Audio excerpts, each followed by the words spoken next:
Should we start? Okay. Hi again. Thanks all for being here. We are moving to the next session for this afternoon with the title Multi-Level Perspectives for Governance and Climate Change. My name is Dimitris Poulios. I will be the host for this session. We will change a bit the order of the presentations as it is on the program. We will start with the presentations that are from people that are in person. So we start with the presentation Working Class Neighborhoods, Building the Right to the City, the case of the collaboration between inhabitants and APPUII in the Verriere city. Okay. So the floor is yours. So hello everybody. So my name is Maxime Poumerol. It's okay? Okay. So my name is Maxime Poumerol. I work in the non-profit organization APPUII in France. I'm urbanist of my formation, and this is Houcine, which is president of a tenant association that we support. APPUII is composed by a part of people who come from university, researchers, professors, and students. Another part from professional, architects, urbanists, or jurists, advocates. And the third part with inhabitants and militants, activists of popular neighborhood, mostly in the suburbs of Paris, but not only. And together, our main aim is to build an inclusive city, the main goal. And there is two strategies and way that we used the most. The first one is to support collectives of inhabitants who are facing urban projects, mostly violent, with demolition of social housing building in France. So through expertise, that's what we can bring, but expertise can be provided by people from university, because there is some researchers who are leading like project of research action between Brazilian and French sociologists who will bring their expertise into a popular neighborhood, to collectives, but also with professors who came with students of architecture to do an alternative project of architecture with the collective of inhabitants. Can be provided by people like me as an urbanist activist who is going every week in some neighborhood to give technical, juridical support to them. But it can be also an expertise coming from inhabitants or leaders of community groups who will go in other neighborhood to say, okay, we also lived the same process, and what we did was that, and it functioned, it doesn't function. And they have also their own expertise. Expertise is just not only from university; it's from both of the parts. The second way that we try to build this inclusive city is to go at national scales, as we are supporting more than 20 collectives in 20 neighborhoods different through France, and sometimes in international. We can work with all other organizations at national scales to lead campaigns to change the law. For the moment, we are leading a campaigns to who ask for a referendum where there is demolition of social housing building. We ask, and there is a campaign to have a referendum, a vote by the inhabitants to say yes or no to this if the consultation didn't work before. There is also tools that we are developing, like cartography, that Romain, for example, participates to map all the tools and resources and mobilization about urban struggles in France. I'm on a project of to write a book with a collective of inhabitants to say, okay, we use this. We did an alternative project. How we make it? We did something in justice. What it is? Why it was difficult, but why it was pertinent. And we are trying to give other tools to also yes, be more sorry. So yes, to be with collectives, with the local action, but also at national scales, and to have these two legs to advance on our aims. And yes, I will let Houcine talk a bit more about La Verriere, which is a place that we are since many years. Yes. Good afternoon to you. Thank you, Maxime. So, yes. Okay. Now you use the presentation. Yes.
A non-profit organization, which is called the Collectif des Locataires, and which was founded in 2014. We mainly defend the interest of our members and mainly against the landlord in their daily issues. And we have been involved in a urban project since 2015. We are located in the suburb of Paris, like you see in the picture, and this is a picture of the city. It's mainly buildings which have been built in the 70s, and we have about 600 flats over there. It's small, huh? It's not big. What about the urban project? This is something that we did not know about it. We discovered the project, and as well, we did not know what was it about. So we heard many rumors. There will be some demolition of the buildings. If there are demolition, we don't know what will happen to the people who live in these buildings. Are they going to be relocated or not? How are they going to be relocated? Where, etc. Many questions. And we did not also who decide. Yes. So the main challenges that we faced in this project were that we did not have any knowledge because we are not architect or urbanist. Also, there was no communication from the people who were dealing with the project, leading the project, and we were not part of the team. These were the main challenges. And so this is just yes, okay, yes, and just to remind you maybe or to tell you about the participation, the level of participation of inhabitants in project. We have different levels, so from the lowest to the highest. The first one is information, so the people come and they provide you with information. So you are here just to listen. You don't give your input. The other level of participation is consultation. So here we ask your input, but they will accommodate or not. It's up to them. They don't have to do it, okay? But they will ask you for your input. Then we have the consultation. Here you will give your input, and they will try to accommodate it. So they will do their best to put it in the project as well. And we have which is the highest for us. This is the co-build. So here we are part of the team and we build together the project. And that was our objective because we did not want people to decide for us for many reasons. First one is that this is our city and we know about the city, how do you call that? The good things and the bad things in the city. So they had to talk to us so that we can tell them what is good and what is wrong in the city so that they can accommodate to the project.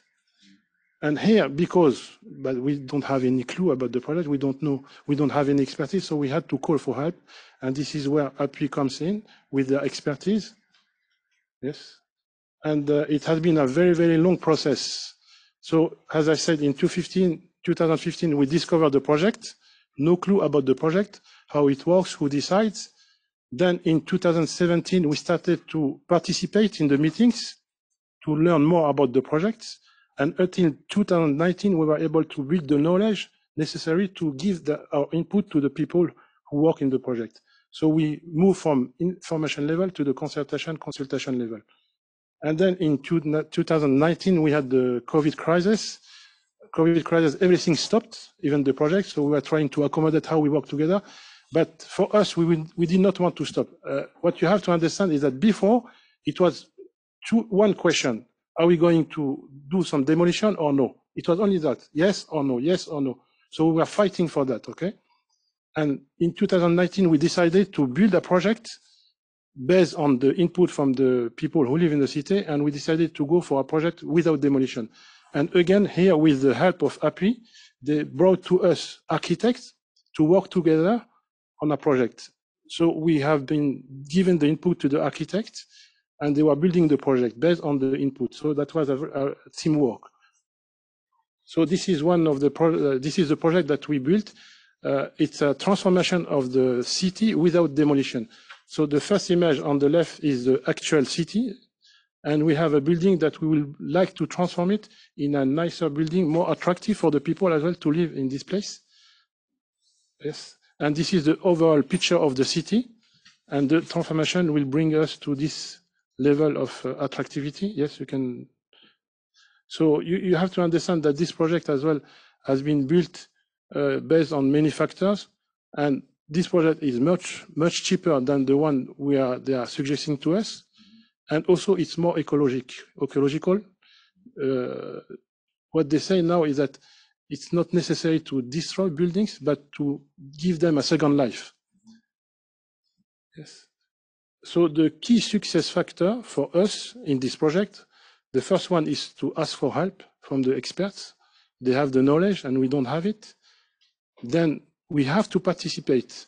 And this is a challenge for us because we don't work for we take this from our time. We are not working on those projects. We are not paid for that. And this is quite challenging. And it takes time. Then after this participation, we try to gain more knowledge, either in the meetings or with the help of APPUII. And at the end, we are able as well to be part of the team because of the knowledge that we have acquired, we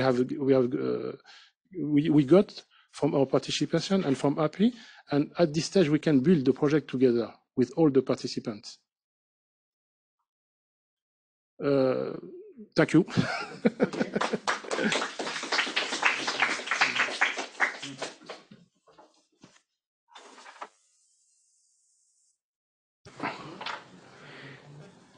Okay, we move to the next presentation.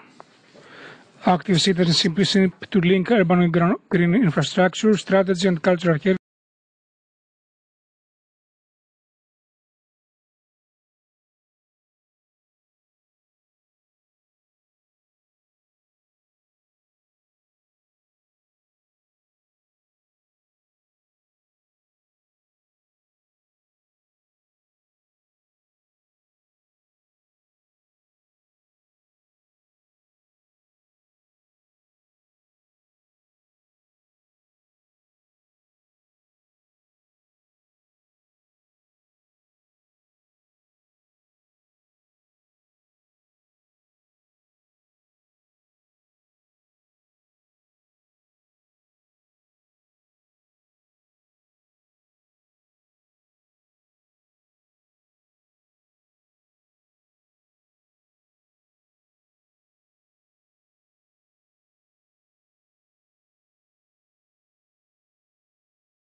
And there is also a clear conflict with other strategies, other processes such as densification of the center of the cities. And also there is a totally lack of feasibility of dialogue between the green strategies and the constraints of historical districts, of historical architecture. This is quite a big issue. These issues that we found out are also confirmed by a review of case studies. We've looked at the case studies mentioned by the OPLA platform, that is a European platform collecting all the cases of nature-based solution applied at urban level. And actually it is quite visible that central areas are less considered than peripheral districts, in which is quite easier to apply large green infrastructure solution. And also the public space is mostly dominant for what regards this kind of urban transformation. There are exceptions, of course, but let's say this is the most common situation. And we suppose that to fill this gap, we need both a technical and social innovation. So we need to develop a toolkit of technical solutions that are suitable for the constraints and the specificities of historical districts, but also we need to apply really a social innovation to manage things in another way. And I'm focusing more on the second part, so the social innovation today. We carried out an interactive workshop within IADES consortium almost 1 month ago to have a feedback about what we are searching on, what we found out until now. And this focus group with 17 respondents actually confirmed that there is the general perception that in historical spaces, the green spaces are completely lacking or almost lacking, so there are really few green spaces, and that the existing ones are only public. And also when asking about which are, in the opinion of the respondents, the main constraints to integrating the green infrastructure in historical districts, answers confirm this need for a technical and social innovation together, because let's say that the lack of strategic plan and the lack of incentive to private initiatives are something that can be related to the social innovation, while the lack of public space, open public space, and suitable green solution is something that call for new technical solution. Also, we ask to our respondents to rate different actions for planning a more effective integration of green infrastructure in these areas, and the answers suggested to differentiate the strategies, the green strategies, according to the characters of the context.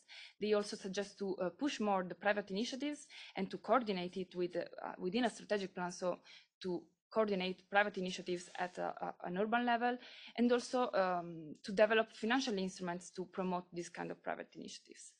The general question about how to promote this integration really calls for engagement, active engagement, and active citizenship. The two most common words are awareness and involvement. So let's say the two steps of participation. First, we need to be aware about why these things are relevant, and then we need to be actively engaged and to promote active engagement.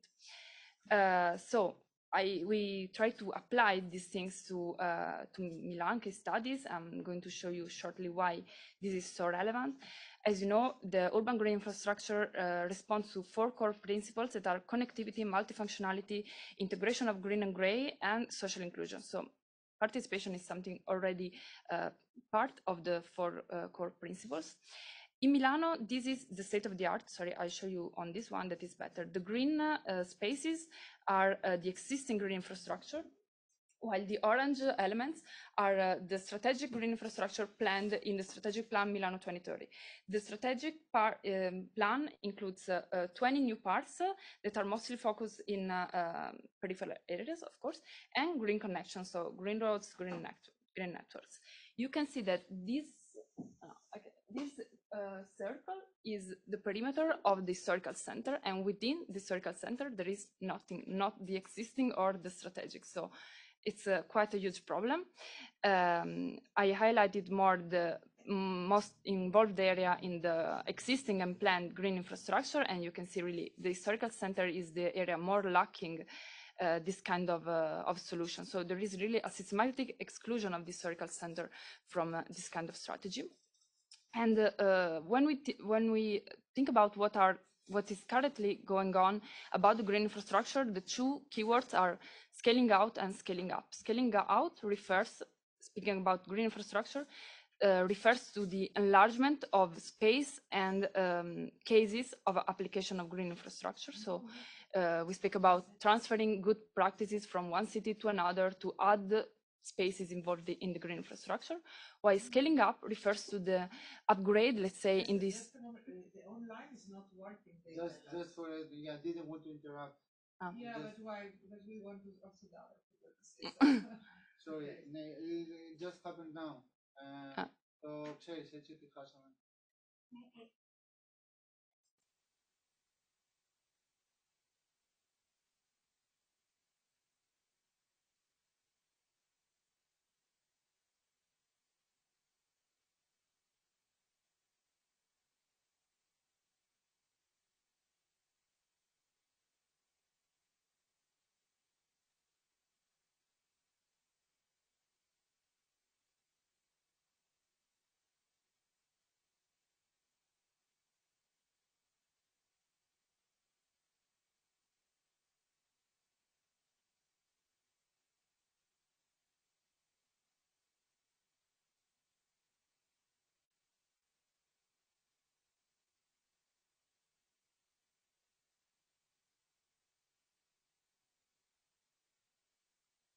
That the two main trends and topics discussed also in the research about green infrastructure are the scaling out, that refers to the enlargement of green spaces, and scaling up, which refers to the upgrade in the institutional level managing these kind of things. But actually, we found out that for including historical districts in this kind of process, we need the two opposite, or let's say, complementary actions. So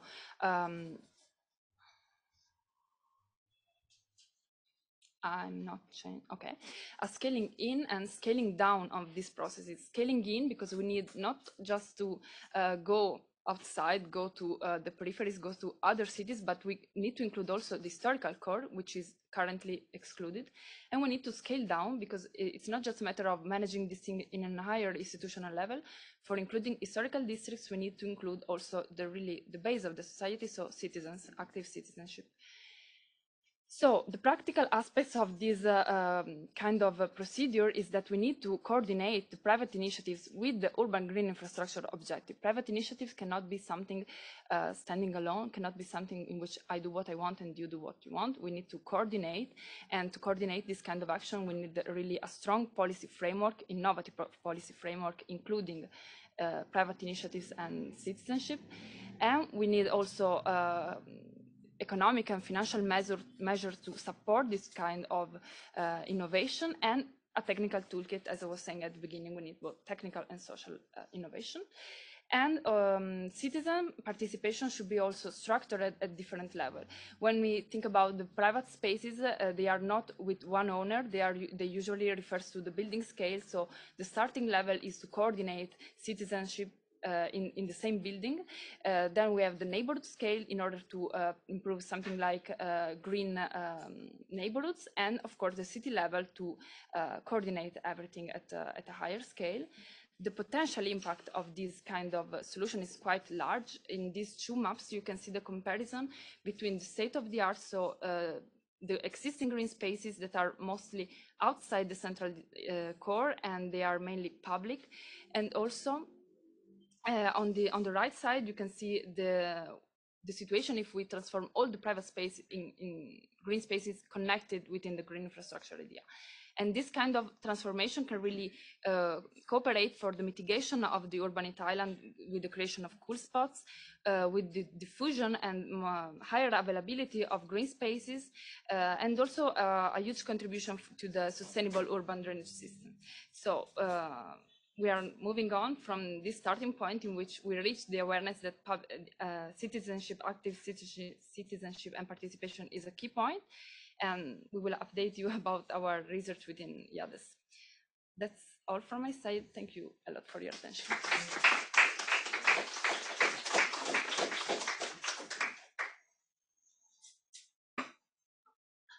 Okay. Now we move to the online sessions.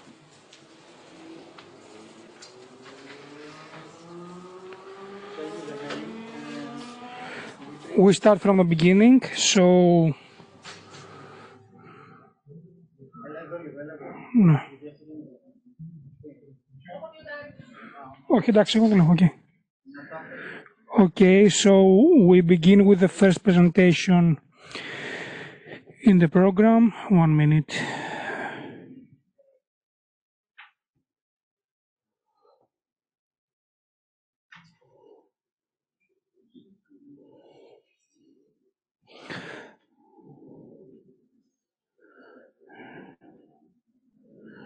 Sorry, το έχω συντελώς παιδιά. Yes, stakeholder engagement, shaping vertical and horizontal governance frames to get real impact through locally rooted projects. It's Laurine Duivon, Yulia, so here, okay.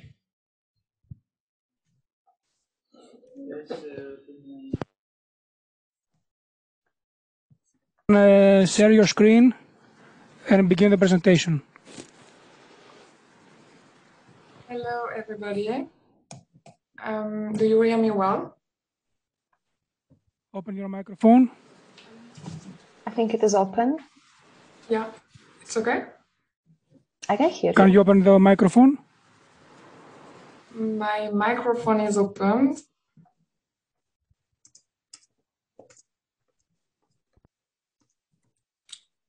Laurine or Yulia, you have to turn on your microphone.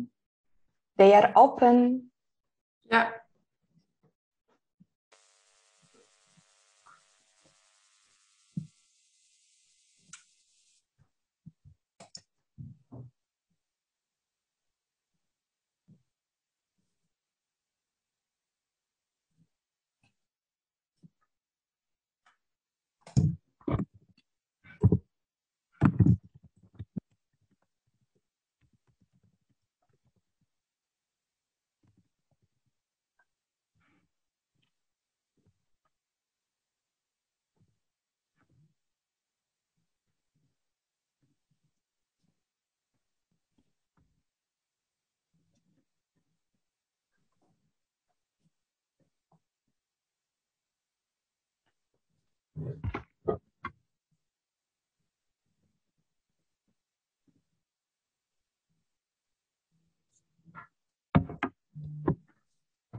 Can you speak a bit? And they told me that online they can hear you. Is it true?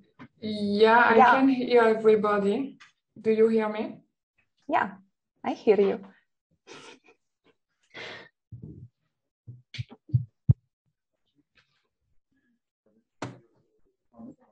Okay.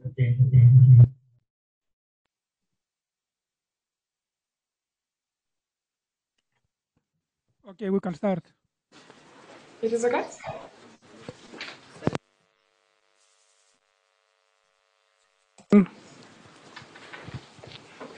Okay, I think we can start.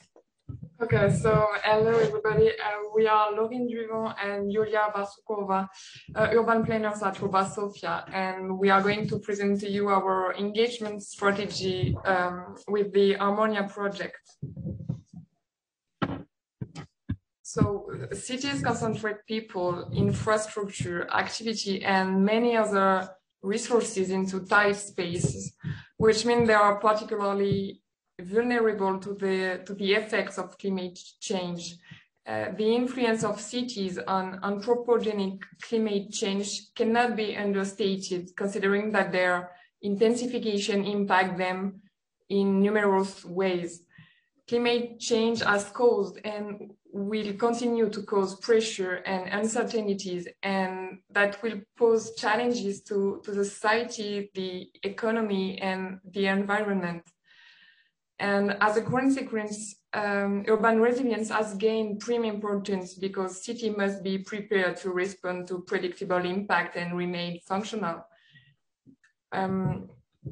Therefore, effective and sustainable decisions need to have a strong participatory planning foundation, changing behavior and urban metabolic processes, adapting them to fit the Paris Accord goals, So to address today's challenges, the notion of participation, transparency, and engagement of citizens need to be introduced.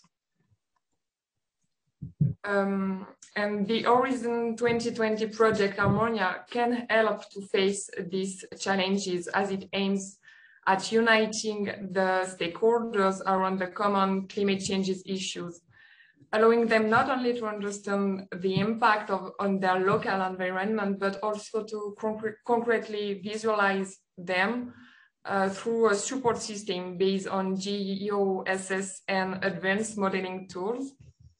By presenting this data, information, and knowledge, Harmonia will provide invaluable support to government and municipalities to properly adapt their short and long-term policies towards deploying sustainable and resilient master plan or programs and providing efficient damage prevention and mitigation, in addition to rectifying damages that have already been inflicted.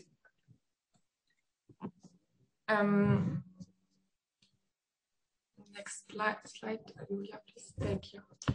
Harmonia posits that Earth observation-based services and application are crucial in developing resilient cities. In doing this, Harmonia capitalizes on wealth of existing EO datasets, services, and auxiliaries data to integrate detailed information on the local level. Harmonia will give urban planners the tools they need to promote the realization of sustainable development goals. The final deliverable of Harmonia is the Integrated Resilience Assessment Platform, a system that allows stakeholders to model a range of planning options against climate change scenarios towards targeted application in order to mitigate the climate change's effect in urban areas. The overall project implementation will be accompanied by a participatory approach to arrive at designing and implementing this system. We are defining participative methodological steps where each one relates to another. And I will let Yulia present to you these steps. So the first step is to define potential users and groups for involvement in the project. The stakeholders identification strategy consists of 3 steps: identify, analyze, and engage. The first one is, of course, identification, which will create the initial community of the project. Identifying the target audience is done through the use of scout questions and starts a stakeholder database and stakeholder network towards the establishment of local stakeholder groups. The stakeholders should be present as beneficiaries or as providers during the entire process of the project. After that, an analysis study is made to categorize this community, and thus engagement strategy is implemented, which consists of different engagement techniques and approaches for each category of the stakeholders. Harmonia local stakeholder groups activities include analyzing local challenges and needs to define the specific requirements for each pilot city, embedding and contributing the transnational exchange and learning process from other cities in their network and beyond that, facilitating the exchange of experiences and learning among the city policymakers, decision makers, and practitioners, communicating results at the project level and disseminating lessons learned to the community, assisting the developers and different partners to define and put into practice the future platform, disseminating the good practice and the technological tools existing in the future. Harmonia achieves these points by establishing a comprehensive and inclusive stakeholders network. Each city partner involves a maximum of partners in the local network, which will be used to identify and engage other stakeholders as an interactive process, a cascade effect, if you will, that will consent to have clear feedback from the involved urban areas. After the collection of all these potential stakeholders, a compilation will be created and expressed with the chain mapping scheme, forming a wider constellation of stakeholders with different levels of implication. The second overall step is design stakeholder engagement plan, which comprises a set of guidelines for identifying local stakeholders for each territorial partner. Therefore, all Harmonia partners can follow the initial strategic engagement approach with the scope to envision local participation and transnational exchange. Stakeholder engagement is an essential phase of each project that aims at getting sustainable, that is to be accepted by the local community that is going to be affected by the project outputs. This stakeholder engagement plan allows identifying the local stakeholders, the level of input expected from them, and the channels used to undertake this engagement, as well as the time frame of the process.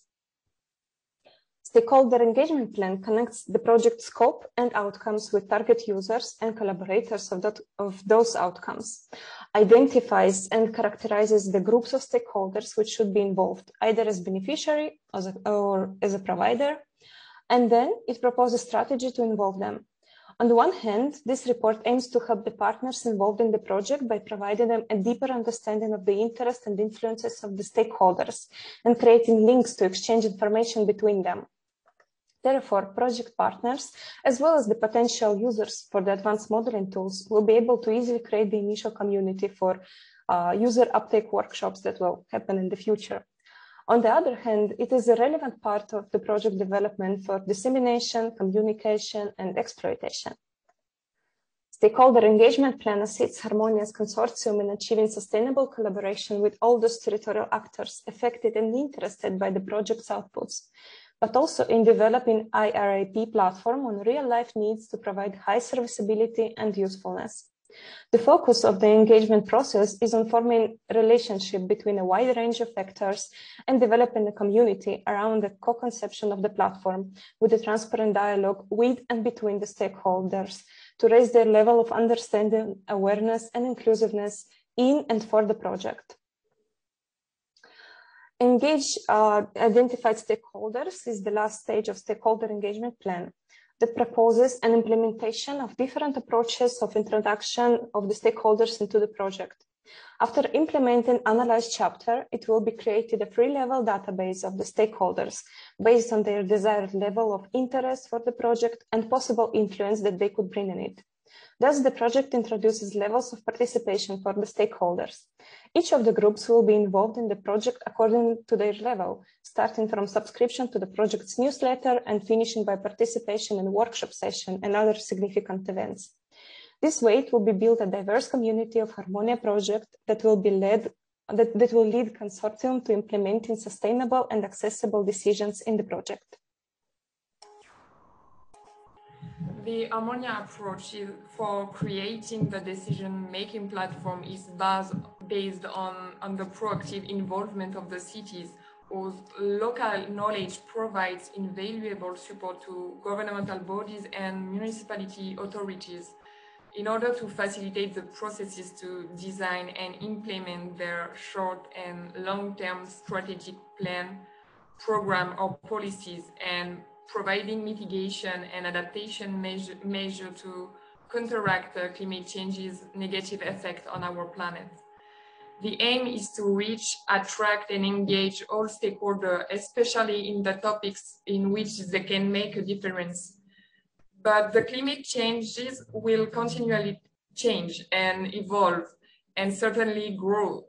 Thus, cities' requirements and needs will also change. And in this way, the platform should adapt, be open and flexible, and the project should be in evolution throughout its development.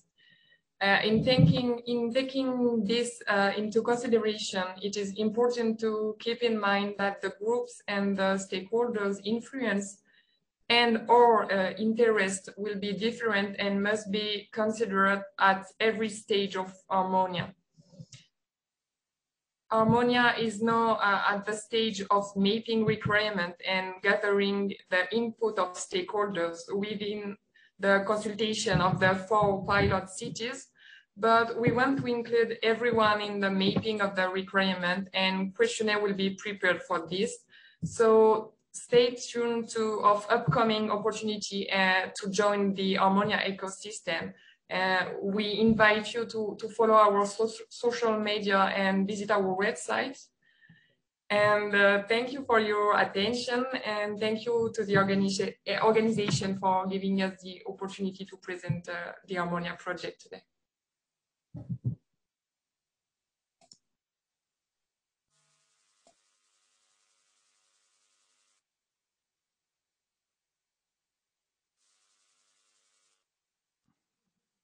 Okay, thank you a lot. Now we move to our final presentation, Urban Governance and Participatory Processes in the COVID-19 Era, the case study of Kavala Municipality in Greece.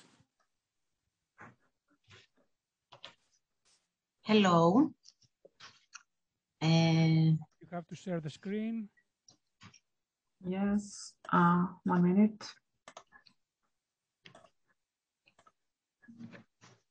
Okay, until we have the share screen, may I start? Yes. 1 moment. Okay, I think we're okay. Okay, you should begin. Thank you. So good afternoon. We are really happy to join you this evening. My name is Maria Kikidou, and on the next window, Marianna Patelida. We're both urban planners, and we will share with you our experience in working with participatory processes in this period of pandemic with a case study coming from Kavala Municipality. So for the past 8 years, among other things separate all together, we have been involved in various projects related to citizen participation, using a diversity of methods and tools in different teams in Greece and abroad. But though we are still in the process of learning about participation, we also represent Place Identity, which is an NGO founded in 2010. It's based in Athens. It's one of the first civil society organizations that has been exploring with participatory design in the Greek context. And we started mostly with projects coming as bottom-up initiatives. And the last few years, though, we are focusing more on establishing collaboration with local authorities and advocating more on the need of citizen participation in decision-making in the local environment, in the local context in general. But why did we choose participation in the first place? Apart from the fact that citizen participation is foreseen in the Greek legal framework, it is proven that it improves the quality of decision-making process while making use of the tacit knowledge. It validates processes and results. It promotes equality and justice. And in any case, citizen participation is at the heart of democracy, while strengthening and presupposing openness, transparency, mutual learning, equal relations and cooperation between different disciplines and scientific fields. The basic condition that multiplies the result of citizen participation is how we participate. So here in this slide, we can see the 3 different forms of participation: the representative, the direct democratic, and the bottom-up. For our research purposes, as we will move further in this presentation, you will see that we have included almost all the tools from all the 3 types of all the 3 forms of participation in our study. However, not all of the methods are or the tools are, or these tools are institutionalized. Apart from the elections, all the others have an advisory role and they are not binding. Therefore, they appear to be almost deterrent to enhance participation. So regarding the legal framework, Christiani's plan is the act that was voted in 2018 that actually defines how citizen participation happens in the local context in Greece. And there, local referendums and consultation committees are proposed. But what happens in reality is that municipalities have actually the freedom to implement or not, to choose if they implement or not citizen participation and participatory processes. This means that there are some cases where municipalities apply participatory processes only because they have to, or only because they want to advertise it. And we have consultation with only a few people, or for matters that have already been decided. This was also the reason in the first place why we wanted to have this presentation, because since the beginning of the pandemic, this phenomenon has increased And we have seen that with an excuse of the lockdown, many municipalities were actually avoiding implementing any consultation. On the other hand, of course, this freedom means that in case that municipalities want, they can include citizens in the decision making. There are also incentives by EU funding for implementation of participatory workshops, participatory budgeting, supporting citizen movements, and all these, from our experience, we have seen that it can also be transferred in the digital world. So Kavala is such a case. As Maria said, our case study is the municipality of Kavala. So you have an idea about its location. It is located in the northern part of Greece and has around 70.5 thousand people. The workshops, why did we choose Kavala? The workshops were implemented during the action of informing and raising public awareness in the context within the implementation of its sustainable urban development strategy. And until now, we have implemented 4 out of 7 workshops. The first one was about the cultural strategy of the municipality of Kavala. The second workshop, which will be the one that we will explore further in this presentation, was about citizen participation in the municipality, evaluating the way the citizens are invited to such processes, as well as the efficiency and inclusiveness of them. The next 2 workshops were about place identity and marketing strategies for Kavala. And we will have 3 more workshops next year, which will be about ideation and small-scale intervention in the neighborhoods. Our main intention through these workshops was to create a manual and a toolkit that can be easily applied or adapted in other consultations or different authorities. Our methodology was a combination of tools, such as an online survey that can be disseminated to a wider audience in order to investigate the intention of people to participate in such processes. And the other tool was the participatory workshop itself, that mostly focused on experts with representatives of municipalities and public authorities that have knowledge and experience on the topic.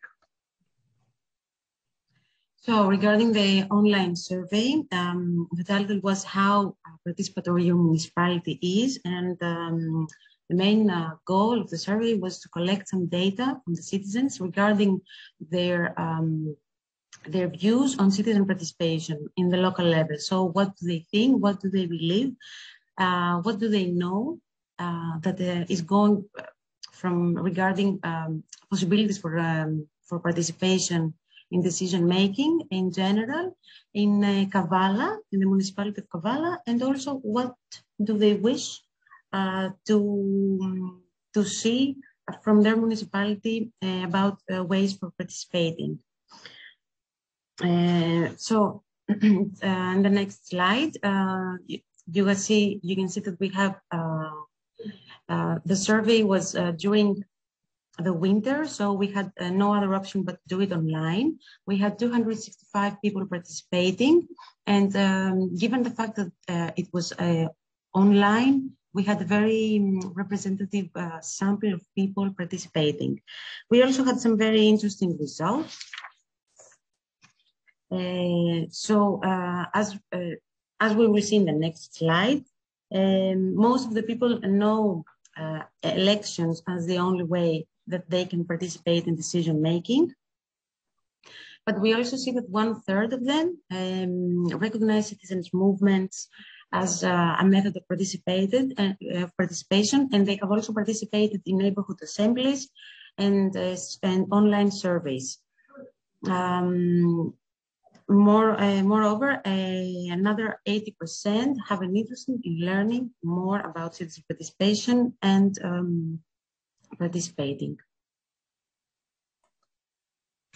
About 64% of the participants have not participated in any informal initiative or citizens movement.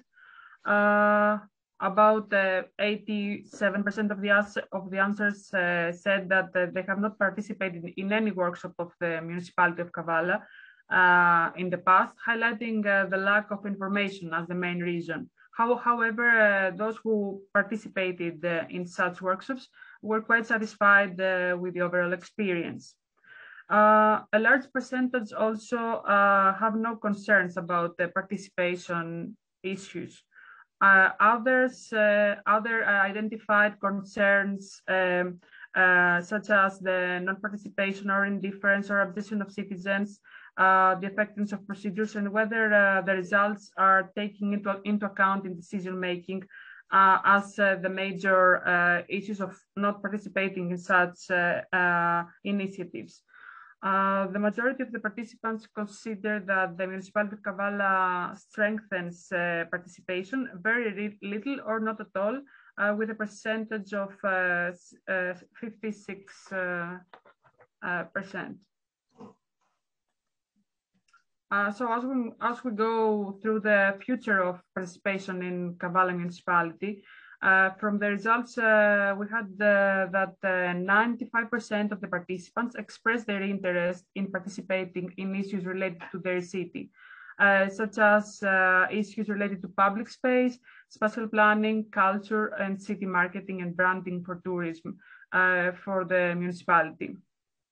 They suggested that to improve the participatory processes in the municipality, the better dissemination should be the best way using digital tools, and also that the information that they get is through social media and the invitations via emails. So regarding the workshop that was held on designing citizen participation in Kavala, the results of the survey that we just saw were also presented to the participants. The workshop was divided in 2 sessions, and like we said, it addressed only people that are working on the issue, mostly from the municipality. In the first session, we discussed about the challenges that citizen participation in Kavala is facing, and we could summarize them as the beliefs and intention of the citizens, the time that can be invested by the citizens in such processes, and the available resources of the municipality. That includes human resources, the time invested by them, the skills and the capacity to design well-structured processes that citizens would like to participate in, and also the language that is used when communicating such initiatives. The second session, participants were divided in 4 groups and discussed each of a form of participation, 4 selected forms of participation that Kavala Municipality wants to develop further. And they discussed about ideas and proposals that these forms of participation can be better implemented.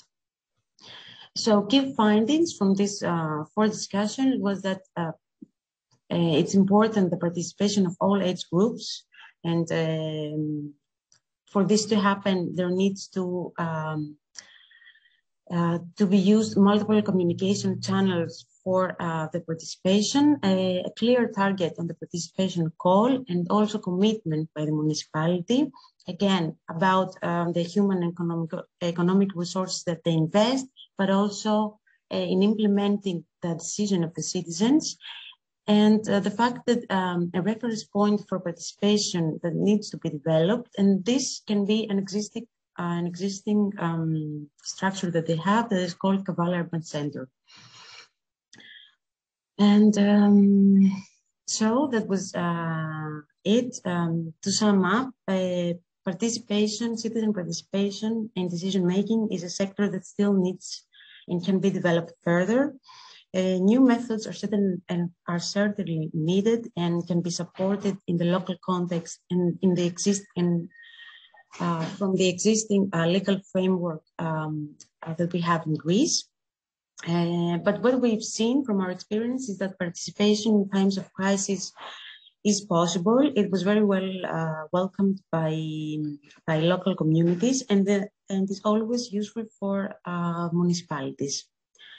So thank you for the presentation and for giving us the opportunity for this presentation and for hearing us.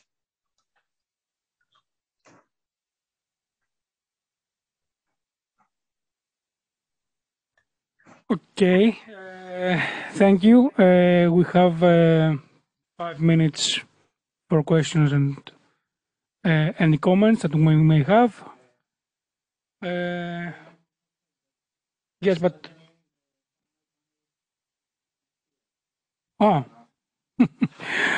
okay.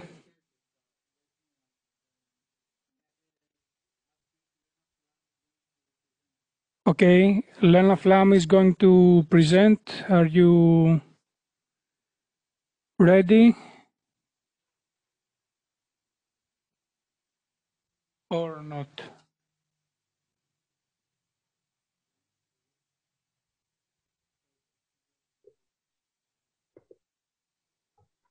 Hello. Hello. Do you hear me? Unfortunately, we have. Okay, we present. Okay, we have 10 minutes until the plenary, so we have to. Are you ready to present? You hear me? Yes, yes.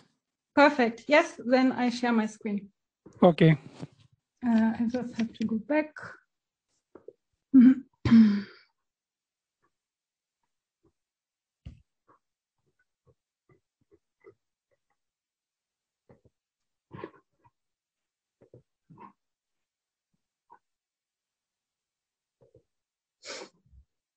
So now you should see my screen, and I want to talk shortly about the agencies of civil society and its different associations and projects in a way towards multi-level governance. And I do this as part of my PhD research in Athens, but I want now to give some experience from Berlin, which may be helpful in this comparison, what is going on in these two cities. First, I defined for myself 3 ways of participation. That is, let's say, a top-down participation that is initiated by the state. It can have different motivations. So it can be a democratic vision of this state or of this municipality, but it can also be a positive marketing that is wished for, as we have also heard before. And it can also be a neoliberal approach in which costs of the state shall be saved by delegating tasks to the citizens. Then we have grassroots participation that is initiated by citizens, and it has mostly the motivation to directly improve some social spatial conditions they live in and take things in their own hand. It may also have a bigger vision of transformation in the way how we are doing things and how the systems function. But they do this within the system. And I identify there another group that I call disobedient grassroots participation that is also from citizens initiated. And they also aim for the improvement of social spatial conditions.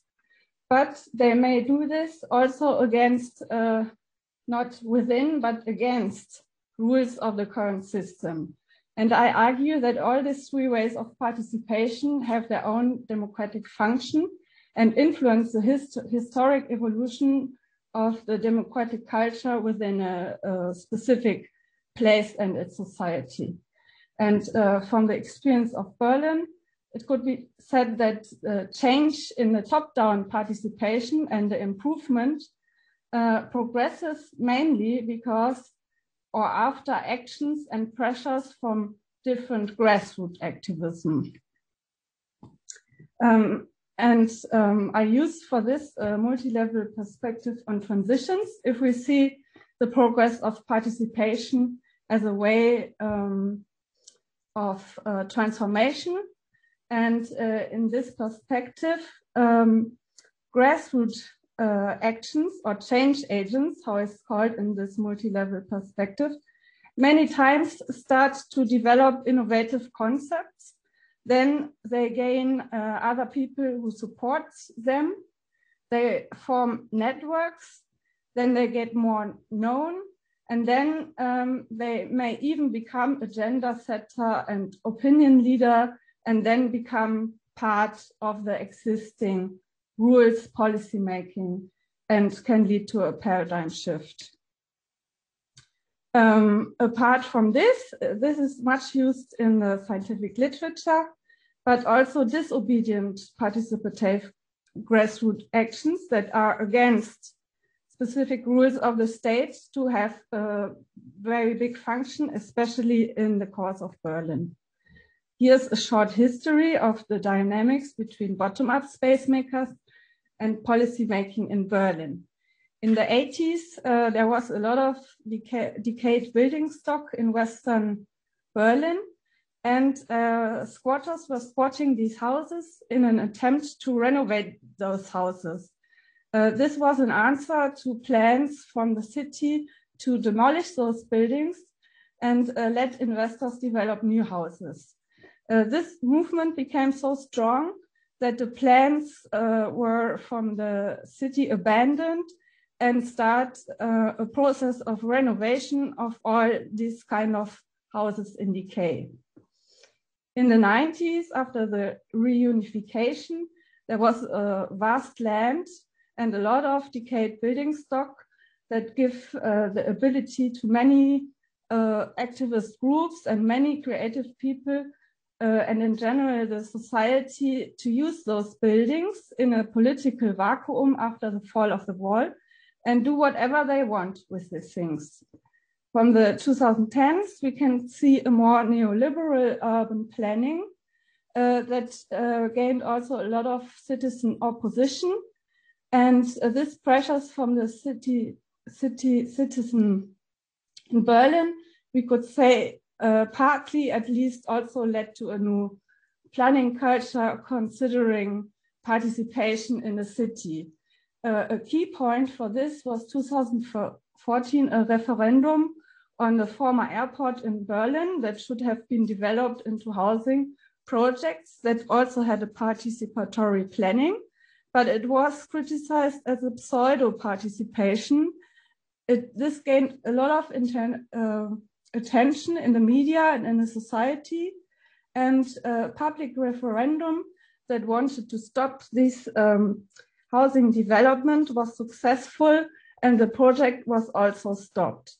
I would say that this was really a key in a change of the mindset of the municipalities to involve more participation methods that really work on an eye level and not just want to say, yes, we did this participation, but has no real interest in it. And in the last years, we can see that grassroots activists more and more form big alliances that also can put some pressure on the governance, and then in the end also form alliances to develop properties together with the municipalities, but on an eye level. So I would say that in Berlin, the tool of referendum and the tool of forming big alliances are very powerful tools for bottom-up governance that is not initiated from the state, but by pressure from below. As an example from my Athens case study, I would say for such an ecosystem of transversal networks, the project Clouds from Lux Makerspace in Athens, that is a flexible structure that you can see here in this picture that can move to different places and can be used by different people. In this graphic, you see the network that developed around this flexible open space structure. It is used for different projects. It's also used from common space for participatory processes. But LUT also gets funding from different foundations and has also a link to Synatina. I think that's a good example of such a transversal network that developed around a kind of small structure. But maybe in the future, if these networks are strengthened and cultivated, this could also be a tool if you choose some public properties to also put some attention there and maybe also put some pressure, because in my impression, without the pressure, the mindset of the municipalities or of the state will not change. This is an identification of different actors in such a transversal network that is not vertical, not top down, but it's also not totally horizontal concerning the different powers of the different actors. So there are mostly initiators who are the first to start such a project. Then they form networks, many times also professional amplifiers who like the project can contribute and also advocating this. People like me or the presenters here who do the research, they are also part to gain knowledge about these projects, and the civic society is usually involved and also invited to participate in those processes of thinking how to develop the urban space. Yes, this is another time. The project, no, it's the wrong direction. Yes, and so, yeah, maybe this transversal alliances or ecosystems are a chance for the future that is not initiated from the top-down participation processes that many times do not yet see citizens on an eye level. And also to have an idea of a totally horizontal participation may also not be too realistic, but hide some power structures behind.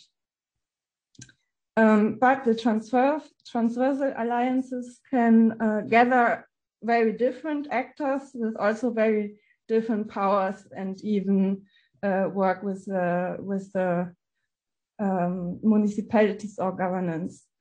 By this, this can maybe be a good start for further participatory urban planning also on a bigger scale.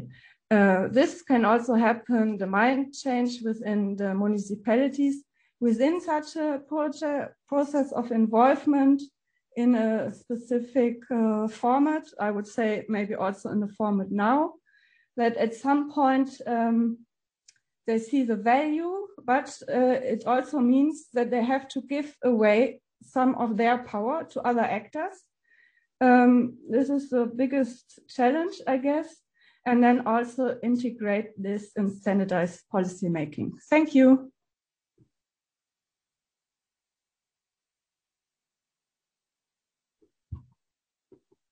So thank you all for your presentations.